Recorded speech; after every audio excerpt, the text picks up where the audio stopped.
de de un estímulo, cualquiera sea. En este caso van a ser diferentes estímulos.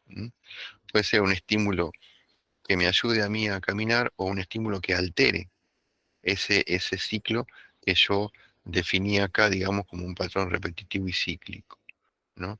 Yo puedo, dábamos el ejemplo en la clase anterior, otro más, digamos, de una persona que viene caminando bien y que pisa un pozo o tropieza con algo que le altere ese patrón cíclico.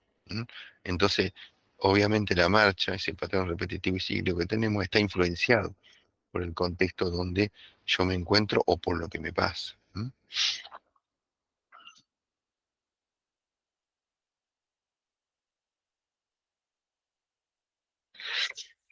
Em, entonces, interaccionan entre sí con el sistema musculoesquelético a través de entradas y salidas. ¿m? Y estos transmiten órdenes locomotoras e inician movimientos voluntarios, estimulan patrones rítmicos, realizan ajustes posturales, porque la marcha no es tan solo mover la extremidad inferior para poderme desplazar, o si estoy a cuatro pies y quiero, no sé, caminar como el perro, poder desplazarme con los cuatro miembros, ¿no es cierto? Sino que de alguna manera eh, hay muchos ajustes que se deben hacer para que yo pueda, el mismo braceo contralateral, el que acompaña, el brazo que acompaña al miembro inferior contralateral, y también después anticiparse a las perturbaciones o responder, como decíamos recién, a determinadas perturbaciones. Y mi sistema nervioso, yo ya les doy el ejemplo siempre cuando comienzo a tirar el lápiz hacia arriba, que dé una vuelta, que dé dos vueltas, que dé tres vueltas, hasta que yo no se me haga, digamos, difícil el malabarismo, ¿no? Es decir, ahí comienza realmente mi sistema nervioso a aprender. ¿M? Y aprende por retroaprendizaje, es decir, cuando yo tiro el lápiz hacia arriba, si ustedes lo hacen ahora, tiran uno, dos, cuatro, cinco, y cuando quieren después de cinco, hacer cinco vueltas y recién, por ejemplo, recibirlo en la mano, no hay, digamos, posibilidad de que se cae. Entonces ahí comienza un ciclo del sistema nervioso que es medir el peso, medir la forma del objeto, ¿no? Y así, por repetición y experiencia, aprende. También puede, una vez que concretó esto, la experiencia y la repetición, puede también anticiparse, ¿m? Es decir, anticiparse a las perturbaciones y responder a las perturbaciones que hay. Puede anticiparse, por ejemplo, eh, con X acto, ¿no? X acto de... Entonces, eh, fíjense que de alguna manera eh, vamos a poner un poquito esto un poquito más abajo, lo voy a poner acá y lo voy a poner acá. ¿M? Entonces, fíjense lo que pasa acá. Eh, las señales básicas de activación del patrón de marcha, de un patrón de marcha, digamos X, el nuestro, el del perro, el del conejo, el de la guía, cualquiera, son aferencias sensoriales. ¿Qué quiere decir? Estas son señales de entrada. ¿M? Señales de entrada. Aferen, ¿no? Entonces, estas señales son aferentes y pueden ser externas o viscerales. ¿M? Y la iniciación, digamos, de la marcha, ¿no? ¿Cómo dice que puede ser acá? A ver, ¿quién la lee? Alguien que la lea. ¿M? Que esté mirándola. Vamos a ponerlo bien grande.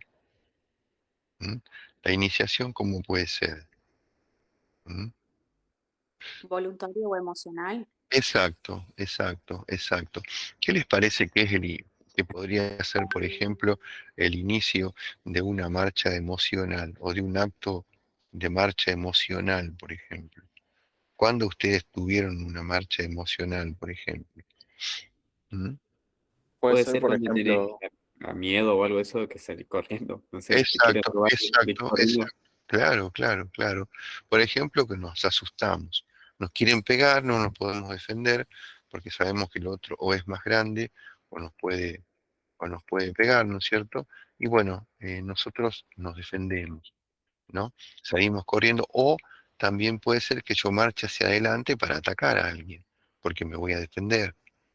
He determinado que probablemente he sopesado que puedo hacerle algo a esa persona. Entonces yo puedo marchar voluntario o emocional. ¿M? Entonces, digamos, ambas órdenes, ya sea para algo voluntario o emocional, no tienen el mismo origen. ¿M? No tienen el mismo origen. Eh, si yo, por ejemplo, quiero poner en mi sistema locomotor un patrón emocional, ¿no?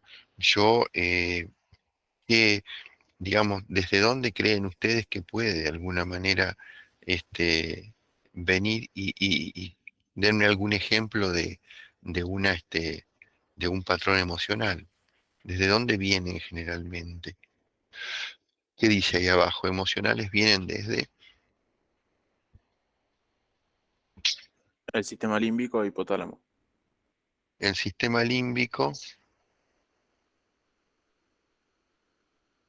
el sistema límbico, e hipotálamo. Bien. Son dos cosas importantes porque tienen que ver con aquella vida autónoma, ¿no? Es decir, el hipotálamo está por debajo de nuestra parte consciente, de nuestro cerebro, y tiene centros vitales, ¿no? Es decir, nada más y nada menos que toda la homeostasis de nuestro organismo se coordina en ese lugar. Para que ustedes tengan idea de lo importante que es el hipotálamo, la temperatura, la presión arterial, todo el circuito de cortisol, de estrés, todo lo que vemos y conversamos en la clase los miércoles, se regula en hipotálamo. Y el sistema límbico es un sistema prácticamente que tiene que ver el cerebro límbico tiene que ver con todo lo que es emocional. Hoy vieron que Coleman, que es un americano, un norteamericano, mejor dicho, que, que escribió muchísimo sobre la inteligencia emocional, escribe mucho sobre el sistema límbico. Y muchas de las cosas que ustedes hagan en fascia y en la parte motriz, digamos, cuando rehabiliten pacientes, van a quedar grabadas en el sistema límbico, sobre todo lo que es emocional. Este, Desde ahí, lo emocional se conecta con el tronco encéfalo, porque yo no puedo tener una marcha si no tengo actos motores. Entonces el tronco encéfalo le pide al cerebro que le dé una orden, porque las órdenes para contracciones musculares, solamente para patrones de contracción muscular, la dan, digamos, la da la da el cerebro, ¿no? O sea, la da, digamos, nada más y nada menos que la corteza, ese último lugar evolutivo que tenemos, ¿no? Que tenemos sobre todo los Homo sapiens. Em, de alguna manera, entonces, los voluntarios, volvemos un poco porque vimos los emocionales, ¿no? Este, pero los voluntarios son comandos motores de origen en corteza y se transmiten al tronco encéfalo y a la médula espinal. ¿M?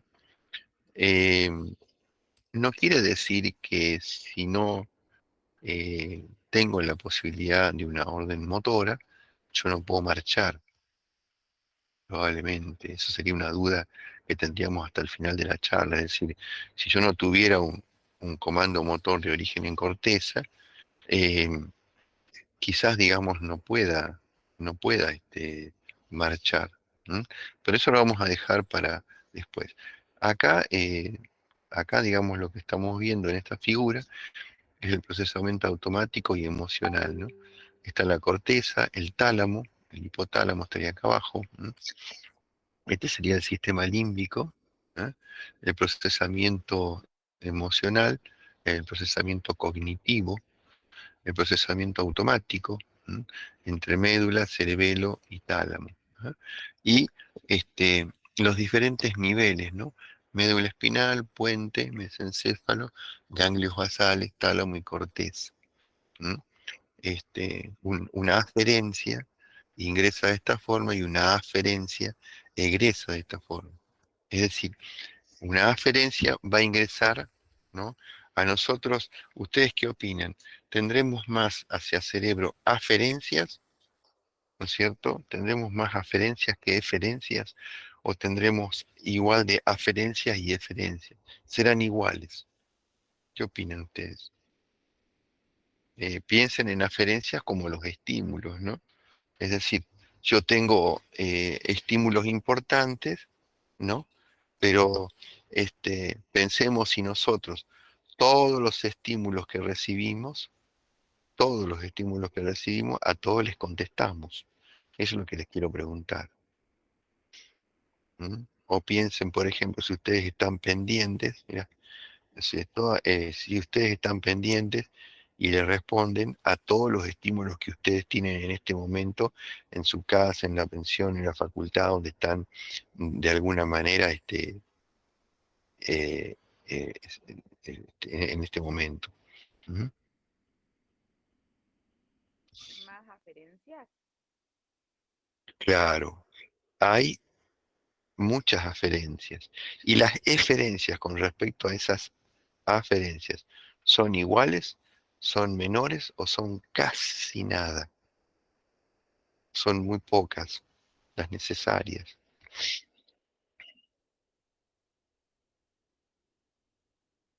¿Qué opinan?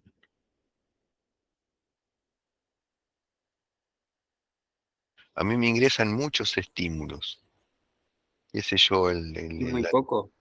muy pocos, muy pocas las eferencias, decís vos. Sí, sí, o sea, porque nosotros recibimos estímulo, pero no a todos los estímulos respondemos. Claro, claro, y eso se da, fíjense, es correcta la respuesta, pero, y eso se da, ¿no es cierto?, en todos los órdenes de nuestro organismo. Porque nosotros, por ejemplo, cuando estudiamos músculo, ¿qué vimos? Que no todos los potenciales de acción que llegan, ¿no? Que llegan, digamos, a la placa motora, se responden como órdenes, ¿no? Hay una relación, hay una relación que no puede alterarse, no se ve alterada. ¿M? Pero fíjense, procesamiento automático y emocional. Origen de estos movimientos son de alguna manera, ¿no? Los, los movimientos, digamos, salar, los movimientos, digamos, ¿no? Que yo tengo. Voy a moverme emocionalmente, voy a moverme voluntariamente, voy a buscar un libro sobre la mesa, voy a encender el auto, voy a, qué sé yo, abrir la puerta de calle, voy a, ¿no es cierto?, a la facultad, tomo los libros, todo eso es voluntario. Pero, abro la puerta, me quieren asaltar, huyo hacia dentro de la casa, cierro la puerta rápido, y bueno, eso es emocional. Diferentes puntos de partida, pregunta de parcial, no sé, ¿de dónde viene cada estímulo? ¿Mm? Em, el procesamiento, digamos, automático del control postural tiene que ver con, sobre todo, una cosa que vimos nosotros ya en músculo y que se acuerdan, que vimos tono muscular, ¿sí? ¿Se acuerdan o no?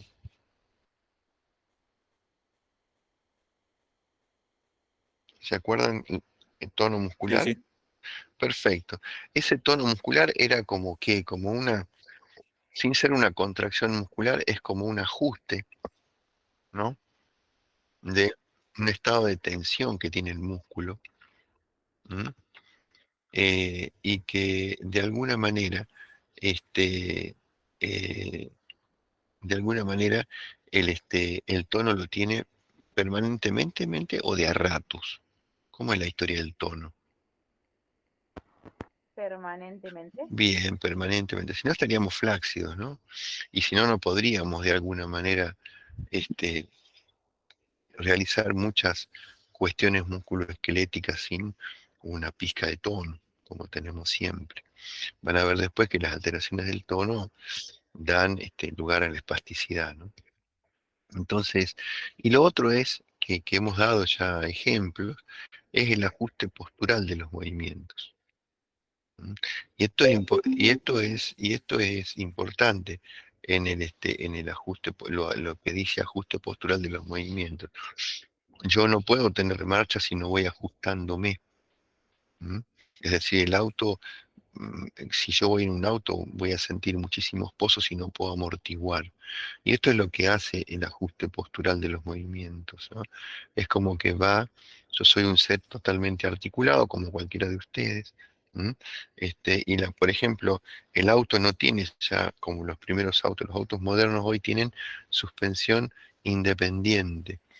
No sé si lo sabían, cada rueda suspende independientemente, de modo tal que por eso se puede bajar por un lugar empinado y con pozos, y que se incline de diferente forma un auto.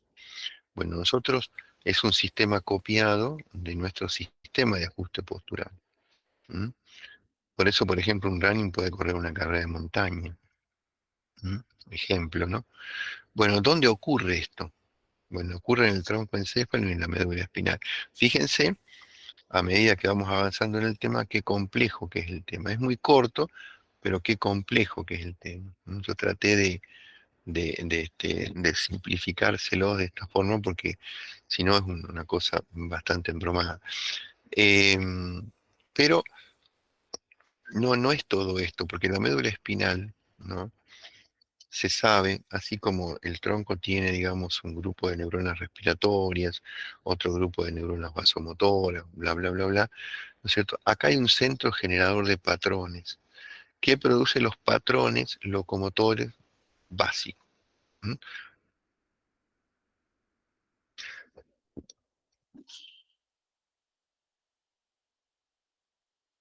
Mateo, 6:30 de la tarde. Bien.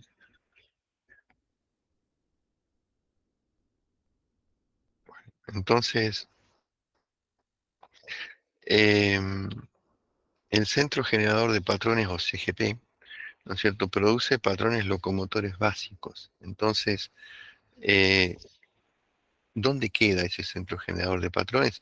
Es en el área lumbar de la médula espinal. Si yo interrumpo, digamos, esta cuestión de la conexión con centros como de la médula espinal, la conexión con el tronco encéfalo, y localizo este centro generador de patrones, y yo le doy a un animal, digamos, digamos,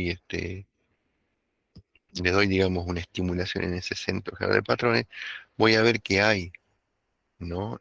Ciertos movimientos como la marcha, pero que hay muchas cuestiones que lo que venimos mencionando nosotros, ¿no?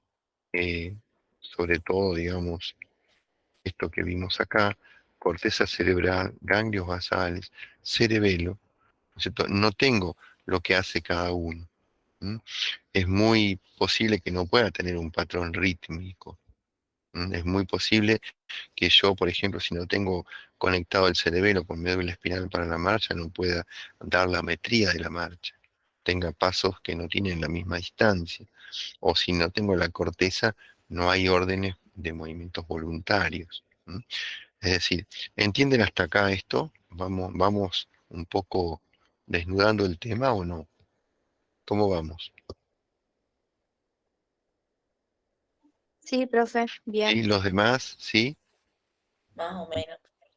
Bien, más o menos. Bueno, igual digamos el miércoles lo vamos a volver a ver. ¿M? Pero ya van a haber leído, ya van a ver en Cardinale, que es el libro de Nervioso, que hay el capítulo de postura, está un poquito de marcha, muy poquito, es muy mezquino en el sentido Cardinale, porque es un tema que no lo toca casi la fisiología. ¿M? Entonces yo les busqué uno, dos o tres artículos y se los voy a colgar ahí en el, este, en el campus para que ustedes puedan leerlo. Y les voy a colgar este Power que es nuevo, que terminé hace ratito, porque volví ayer de viaje de trabajo. Entonces, corteza cerebral, ¿no? Fíjense, vías nerviosas, ¿m? Y nosotros necesitamos continuamente actualizar un esquema corporal, ¿m? Y ajustes antes de hacer los movimientos, ajustes predictivos. ¿M? Eh, es muy importante entender también qué es la postura, ¿no? Que cómo nos, digamos, cómo son las actitudes de postura, por qué yo permanezco sentado, por qué parado, ¿no es cierto? Y cómo después en el curso superiores van a entender alteraciones de la postura. ¿Mm? Bueno, estos son todos los actores, ¿m? Son todos los actores, y desde el tronco, desde acá abajo, y desde acá arriba, desde el cerebro, interaccionan con esto que es el cerebelo. ¿M? El cerebelo. Acá están los dos hemisferios cerebelosos, ¿m? A ambos lados. ¿Está?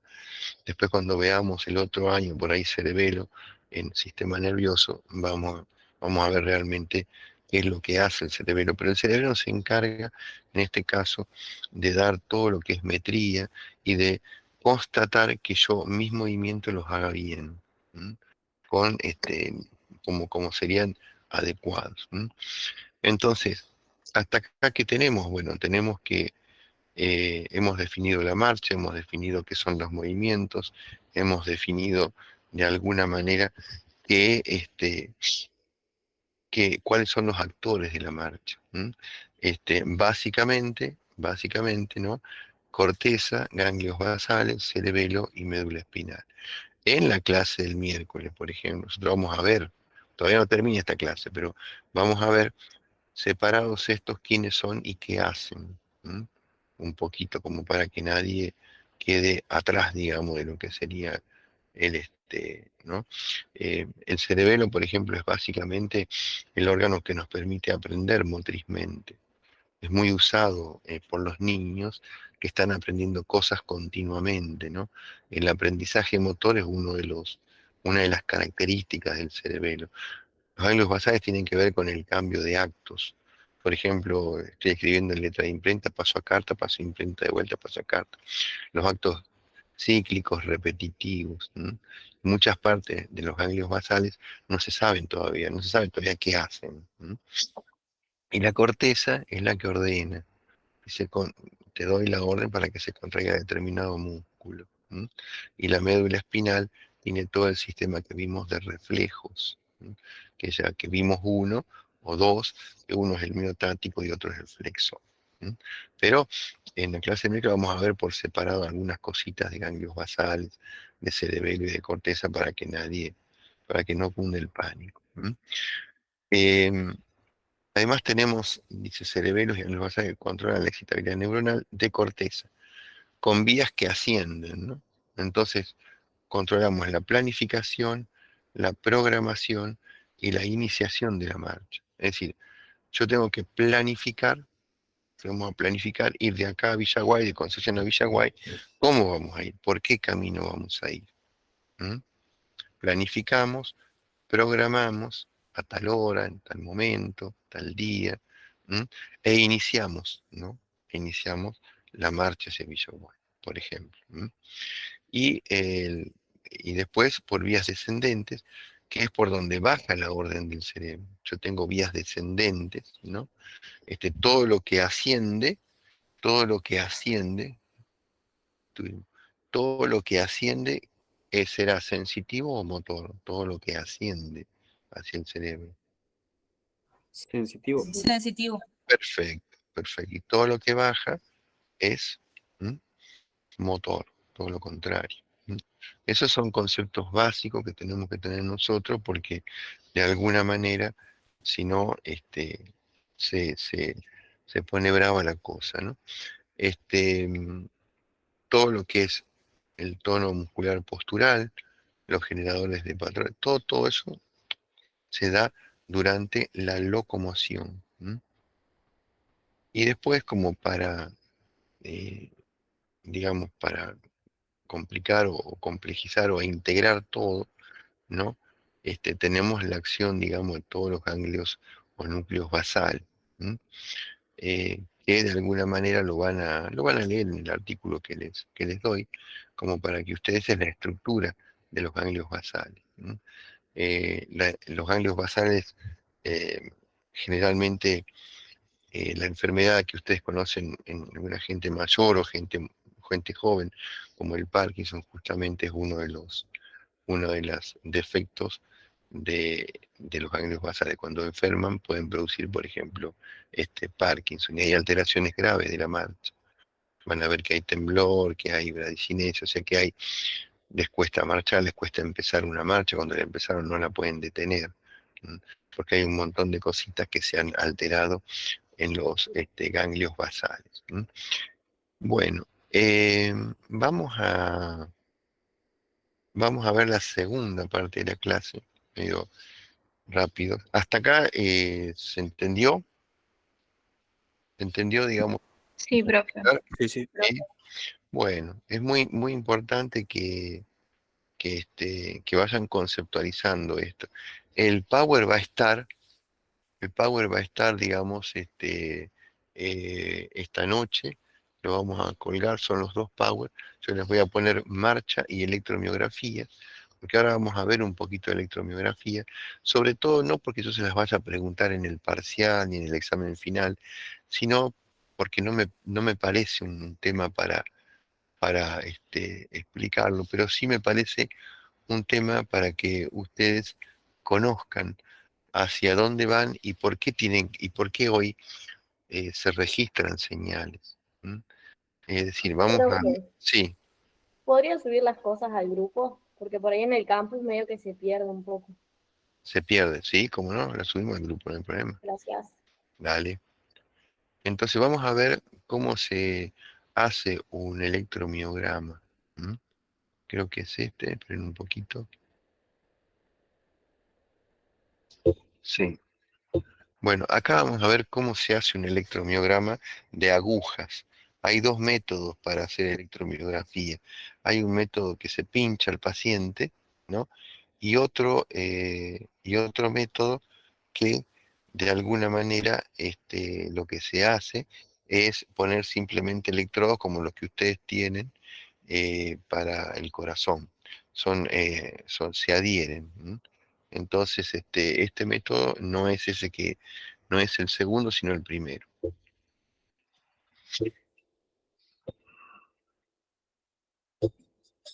¿Se ve bien el video? ¿Se escucha bien? Sí. Bueno, En este vídeo vamos a exponer cómo se realiza una electromiografía de aguja en la práctica clínica y los hallazgos que encontraremos en un músculo normal. Para ello vamos a emplear un equipo de electromiografía, un cable de tierra, un electrodo de aguja concéntrica, un cable para conectar el electrodo de aguja y algodón con alcohol para preparar la piel. En el monitor del aparato de electromiografía observaremos la actividad eléctrica registrada por el electrodo de aguja. El aparato nos permite visualizar esta actividad de distintas formas. En la mayoría de los ejemplos veremos el monitor dividido en 4 ventanas. En la inferior izquierda vemos la señal en barrido libre. Cada barrido dura 50 milisegundos y la sensibilidad es de 200 microvoltios por división. En la superior izquierda vemos esta misma señal con la misma sensibilidad y barrido, pero disponemos de un disparador que nos permite fijar un potencial de unidad motora en una determinada posición de la ventana. En la superior derecha vemos los sucesivos barridos en forma de cascada, con los mismos parámetros que en las ventanas de la izquierda. Y en la inferior derecha vemos la actividad en barrido libre, pero con un barrido más lento, de 2 segundos por pantalla, y una amplificación menor, de 1 milivoltio por división. Para interpretar los registros de electromiografía, es importante recalcar que, por convención, en electromiografía la polaridad negativa corresponde a una deflexión hacia arriba y la positiva corresponde a una deflexión hacia abajo. eso es muy importante lo que acaba de decir, no es al revés, digamos. Entonces los registros van a ser al revés.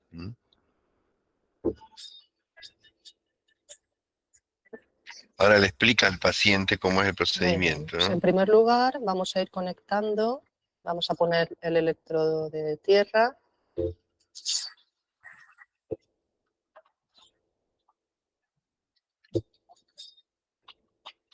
Lo humedecemos con suero.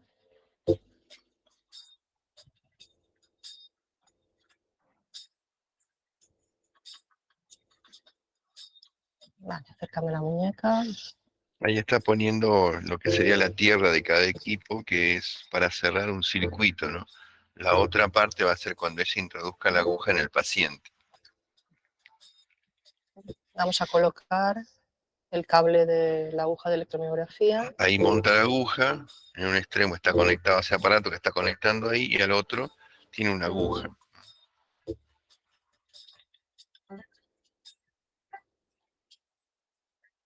Y colocamos la aguja.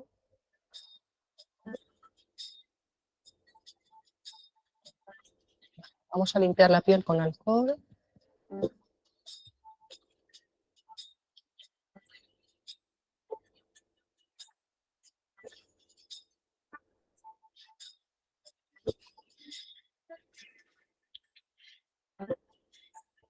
Bueno, pues en primer lugar te voy a explicar en qué consiste el procedimiento, ¿vale?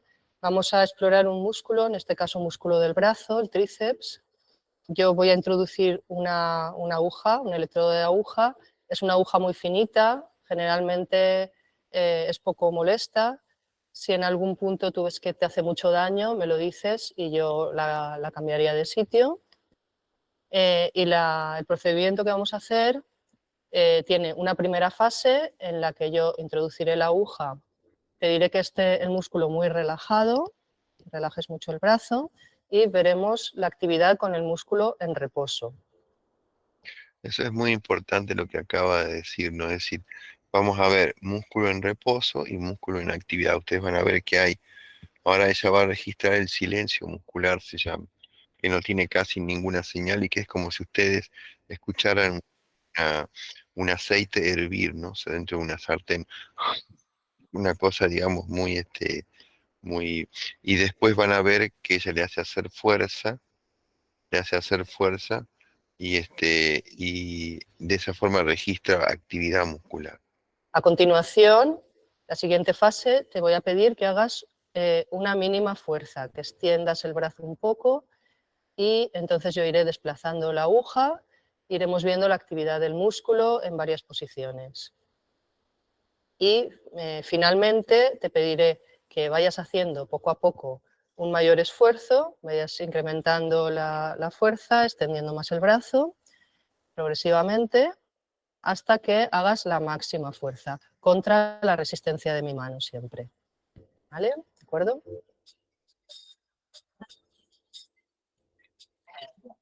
Vamos a empezar, deja el brazo muy relajado.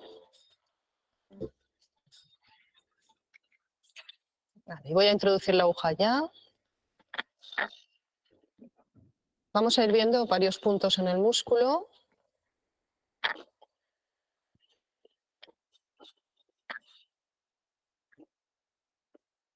La actividad de inserción es la que aparece al introducir la aguja en el músculo o al cambiar el punto de inserción. Es decir, cada vez que se desplaza la punta de la aguja, se desencadena actividad de inserción. Fíjense que ahí, digamos, es en cualquier lugar, ¿no? Pero ella después va a ubicar lo que ustedes estudiaron como placas neuromusculares.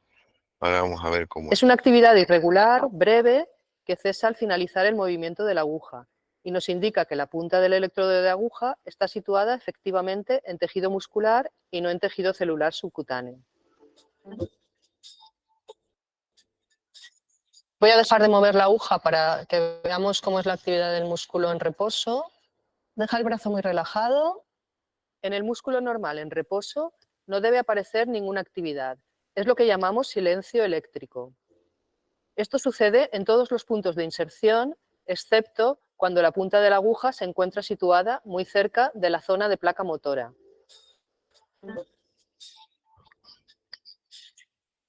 Vale, vamos a ver otro punto.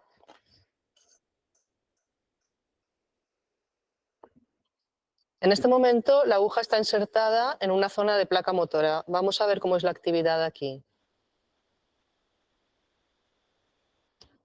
Al desplazar la aguja en el interior del músculo, puede ocurrir que en un determinado punto de inserción encontremos una actividad característica fácilmente reconocible, que es la actividad de placa motora o placa terminal.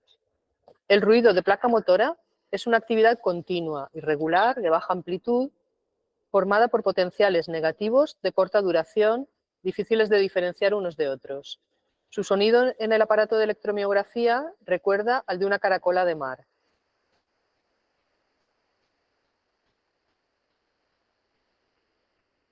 Muevo un poquitín más la aguja.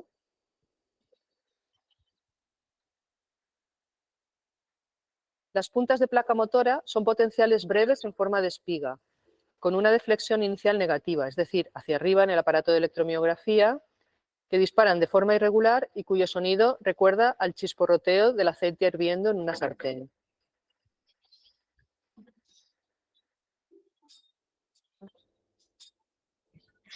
Los PUM, ¿no? Muy Eso bien, se vamos a llaman los pasar a PUM. la siguiente fase. Entonces, ahora tienes que extender ligeramente ¿Vamos bien hasta acá?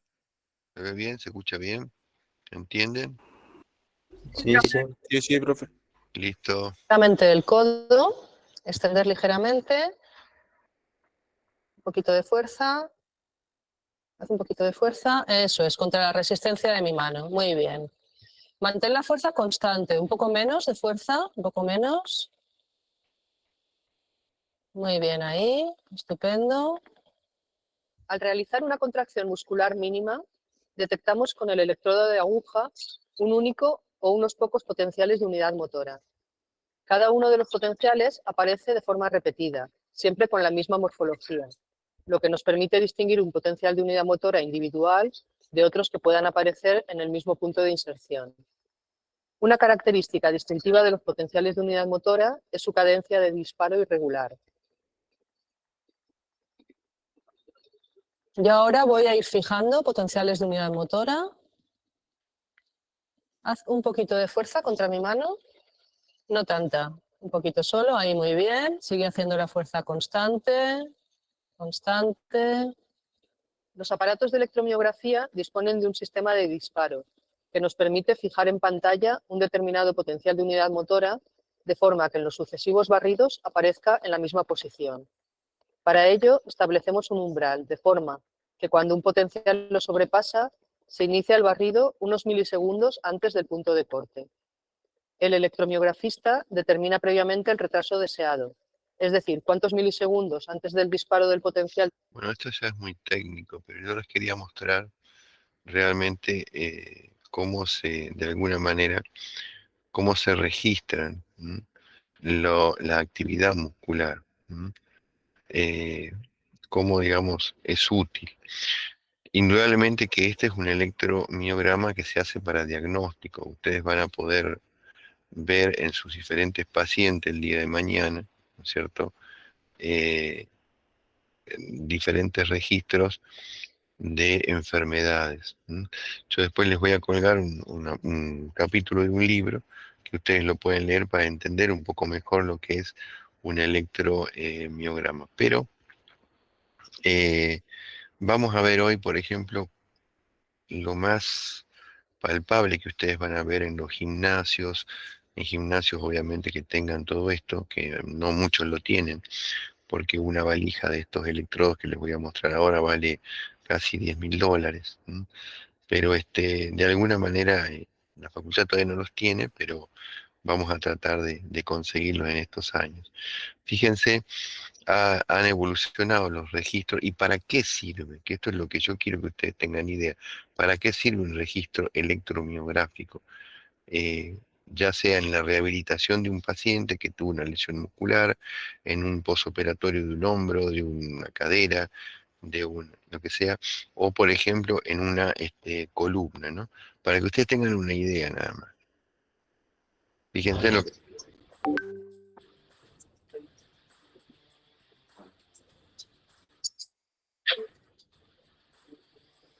Estos son pequeños hacen lo mismo que hacía la señora hace ratito, nada más que es un tele, digamos, captador de lo que hace el músculo. Se pueden establecer así, por ejemplo, diferencias de fuerza entre los músculos o entre los miembros, ¿no? Por ejemplo, en este caso están midiendo niveles de simetría. Ahora vamos. provoca, por ejemplo, cambios neuromusculares. Ustedes pueden, esto que nunca se hace en un gimnasio. Yo entro, por ejemplo, a un gimnasio a hacer gimnasia determinada con aparatos y nadie me mide la igualdad de la fuerza de las piernas. Si yo, por ejemplo, tengo igual fuerza en la izquierda que en la derecha. ¿M? Entonces vamos a ver después que si somos diestros o si somos, digamos, siniestros, derechos o zurdos, o izquierdos, lo que vamos a hacer es, por una cuestión de osteomuscular, vamos a desarrollar más la mano, el brazo, la pierna hábil que la otra. Entonces vamos a tener una diferencia de fuerza. Y ante una lesión, eso es muy importante. Entonces, provocar cambios neuromusculares. Eso es una cosa interesante. Es decir, lograr que esta pierna que es derecha tenga la misma fuerza o la misma habilidad que esta izquierda, ¿no?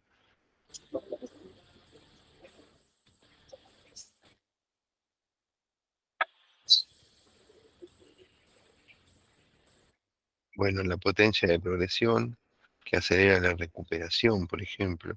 ¿Mm?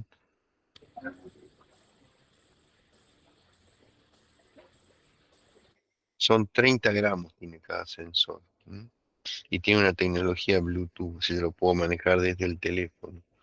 Estos son sensores y neurograficadores y electromiogramas modernos. ¿Mm? Ahora vamos a ver, por ejemplo, bueno, sigamos, terminemos esto.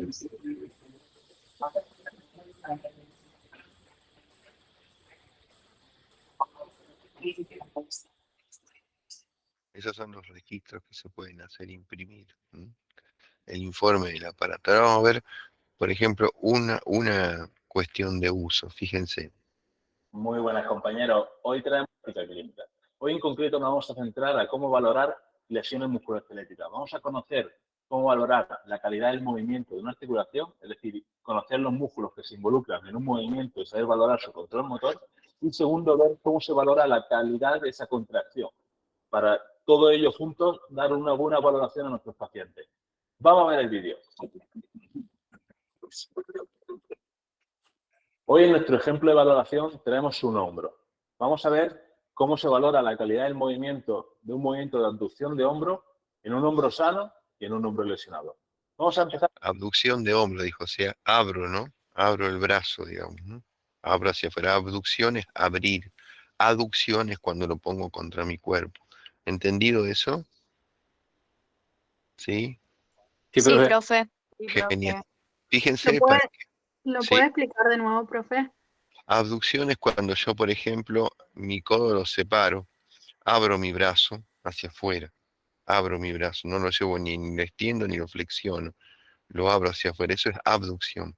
Aducción es cuando yo lo pego contra el cuerpo, ¿sí? Lo llevo hacia adentro, al brazo, ¿entendieron? Sí, gracias. Genial. Fíjense para qué sirve, por ejemplo, un electromiograma en un paciente, ¿no? Con el hombro sano. Como bien sabéis, en un movimiento de abducción, el principal abductor es deltoide del medio, frente al trapecio que actúa como sinergista de este movimiento. Por lo tanto, si colocamos el electrodo en deltoide del medio y en trapecio, en el hombro sano, vamos a ver qué ocurre. Nos fijamos en la repetición, en todas las repeticiones de ese movimiento de abducción. Fijaros cómo el deltoide del medio queda por encima, está activando más que ese trapecio superior. Por lo tanto, ese movimiento de abducción se está haciendo de forma correcta. El control motor de ese hombro es correcto. Es decir, el principal músculo aductor, ¿quién dijo que era? ¿Se acuerdan? ¿Se acuerdan? ¿Alguno? ¿Escuchó? Deltoide medio. El deltoide, claro. Digamos, en la charretera del hombro tiene 3 porciones, ¿no? Anterior, media y posterior. La anterior es flexora, la del medio es aductora y la posterior es extensora, el deltoide. Pero el músculo que le ayuda al deltoide a abducir es el trapecio en este caso. Y ahí el registro que es creo, ahí, digamos, muestra que el deltoide medio está activando más que el trapecio superior, que terminaría de la misma forma. Eso es correcto. Está activando más que ese trapecio superior. Por lo tanto, ese movimiento de abducción se está haciendo de forma correcta. El control motor de ese hombro es correcto. ¿Qué sucede, sin embargo, en el caso de que tengamos un hombro con una lesión? Vamos a verlo.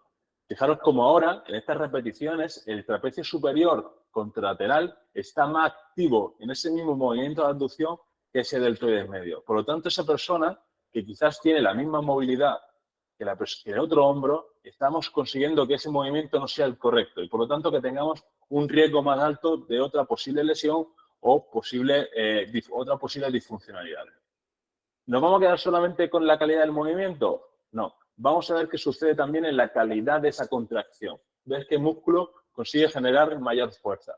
Como podéis ver ahora que estamos comparando deltoides medio contralateral de ambos lados, vemos como el deltoide del hombro sano, el hombro derecho, es capaz de generar muchas más unidades motoras activas que el otro hombro. Por lo tanto, vemos que también hay una inhibición que puede ser causada o bien por dolor, o bien por una atrofia, o bien por una denervación.